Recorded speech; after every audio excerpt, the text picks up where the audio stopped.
जय माता दी मित्रों। ओम ऐं ह्रीं क्लीं चामुंडाय विच्चे। जय श्री राम, जय बजरंगबली महाराज, हर हर महादेव। मित्रों, वीडियो को अंत तक देखिए, सब्सक्राइब करें, कमेंट्स बॉक्स में जय माता दी लिखें और वीडियो को अंत तक ज़रूर देखिए, नहीं तो आपको वीडियो समझ में नहीं आएगा आपको। और वीडियो को लाइक ज़रूर करें। मित्रों, आज मैं आपको 64 योगिनी का रहस्य पार्ट 2 भाग 2 लेकर आया हूँ।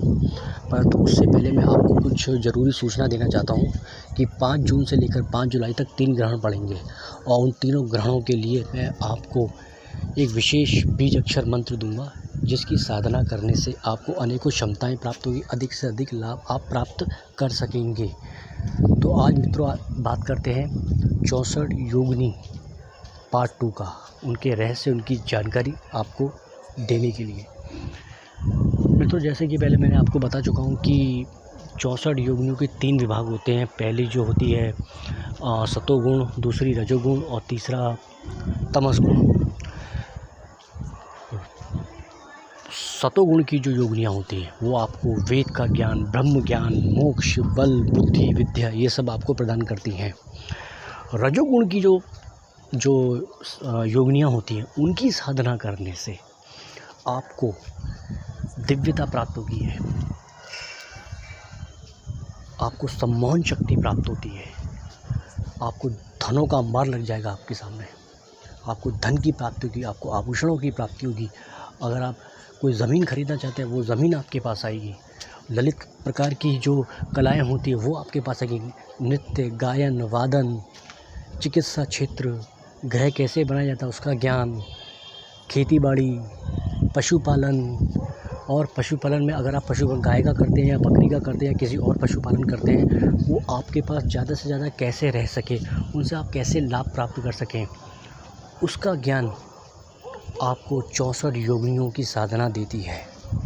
मित्रों, ये तो मैं बहुत कम शब्दों में बता रहा हूँ आपको, पता नहीं इतने कितने गुण हैं, इतने हज़ारों लाखों गुण हैं, वो आपको 64 योगिनियों की सहायता से ही मिल सकेंगे। रजोगुण की जो 64 योगिनियाँ होती हैं। मित्रों, अब बात करते हैं तमस गुण की जो योगिनियाँ होती हैं। मित्रों, एक बात बताऊँ मैं आपको, इस संसार में हर इंसान, हर व्यक्ति चाहता है कि मेरा कोई शत्रु ना हो, मैं शत्रु रहित हूँ, परंतु ऐसा होता भी नहीं है और कई कई जगह ऐसा होता भी है। परंतु शत्रु होना ज़रूरी है। उसका कारण ये है कि जब तक आपकी कोई बुराई आलोचना नहीं करेगा तब तक आप महान नहीं बन सकते। आप देखिए, उदाहरण के तौर पे देखिए, बड़ी बड़ी जो विभूतियाँ हैं, बड़े बड़े जो लोग हैं जो ऊँचे ऊँचे पद पर बैठे हैं, उनकी कितनी आलोचना होती है और आलोचनाओं के कारण ही वो महान बनते हैं। ये गुप्त बात है, ये आपको हर कोई नहीं समझा सकता। उन आलोचनाओं के कारण ही वो इतनी महान विभूतियाँ बनती हैं। तो कम से कम आपके शत्रु तो होने चाहिए। परंतु मित्रों माफ़ कीजिए, ज़बान फिसल गई मेरी। तमस गुण की जो 64 योगिनियाँ होती हैं उनकी साधना नहीं करनी चाहिए, उनका यहाँ तक कि स्मरण भी नहीं करना चाहिए। उसकी वजह है, उसका कारण है। मित्रों, जब आप उनकी साधना करते हैं तो आपके अंदर वो क्रोध पैदा होता है, वो षड्यंत्र पैदा होता है कि सामने वाले को आप एक अच्छा खासा उसको सबक सिखा सकते हैं। इतनी शक्ति, इतनी पावर होती है तमस गुण की साथ, तमस गुण वाली जो योगिनियाँ होती है उनके अंदर। वो आपके अंदर एक गुस्से को प्रकट करेंगी, गुस्सा उपजाएंगी, षड्यंत्र उपजाएंगी और आपके खिलाफ, चाहे कोई एक व्यक्ति हो, पूरा समूह हो, पूरा संगठन हो या पूरा देश हो, आप अकेले ही उन सब का सामना कर सकते हैं, अकेले ही। परंतु हमारे सनातन धर्म में जो इस तरीके के जो कार्य होते हैं, जो तंत्र के द्वारा किसी शत्रु को पराजित करने का कार्य होता है, वो बहुत ही ख़राब माना गया है। तो इसलिए आप अपने शत्रुओं को अपनी वाक सिद्धि से हराइए, अपनी बुद्धि से हराइए, अपने बाहुबल से हराइए, ना कि ऐसी तंत्र क्रियाएं करके। परंतु आप कभी कभी इतने अकेले पड़ जाते हैं कि आपके पास कोई होता ही नहीं है, आपका कोई सहारा बनने लायक होता ही नहीं है।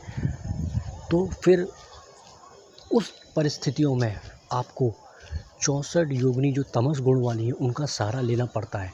अगर आप उनका सहारा तब लेते हैं तो ये समझ लीजिए कि आपके ऊपर आपका जो शत्रु है वो आपका स्मरण ही भूल जाएगा और तमस गुण की जो योगिनियाँ होती हैं उनके अंदर इतनी शक्ति होती है कि आपका कोई भी शत्रु हो, दुश्मन हो, उसके कुलों को उखाड़ के रख देती है, उसके कुलों को बर्बाद कर देती है। इतनी क्षमताएं होती हैं। इसलिए हमारे बड़े बड़े जो गुरु हैं, जो संत हैं, साधु हैं, वो तमस गुण की साधनाओं के लिए मना ही करते हैं कि इनकी साधना नहीं करनी चाहिए, क्योंकि बेवजह गुस्सा उत्पन्न होता है, बेवजह षड्यंत्र हमारे अंदर उपजता है, जिससे हमारे पारिवारिक समस्याएं पैदा होती हैं। हमारे जो रिश्तेदार होते हैं, मित्र होते हैं, उनके संग ऐसी परेशानी आ सकती है। इसलिए ये साधनाएं मना की जाती हैं, वर्जित कर दी गई हैं।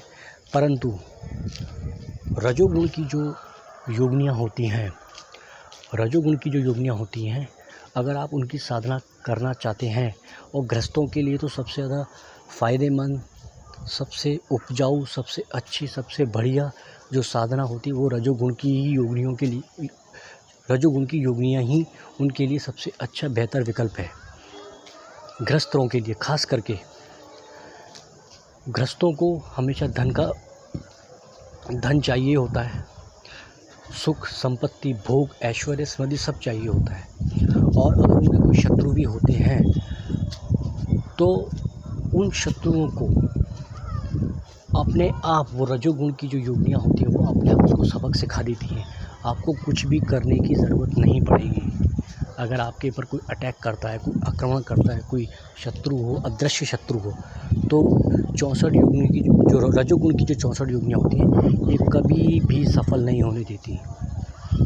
सारे षड्यंत्र को फेल कर देती है, शत्रुओं का नाश कर देती है। अपने आप वो समझाती है, आपको कुछ करने की ज़रूरत नहीं पड़ेगी। तो हमारे जो महान गुरु हैं, जो महान तांत्रिक हैं, जो महान साधु संत हैं, वो हमें रजोगुण की 64 योगिनियों की जो साधना है रजोगुण की, वो करने की हमें सलाह मिलती है, परामर्श मिलता है। तो मित्रों, एक बात और, रजोगुण की साधना में मैं आपको मंत्र तो नहीं दूंगा, क्योंकि मुझे अभी आज्ञा नहीं है 64 योगिनियों का मंत्र देने के लिए।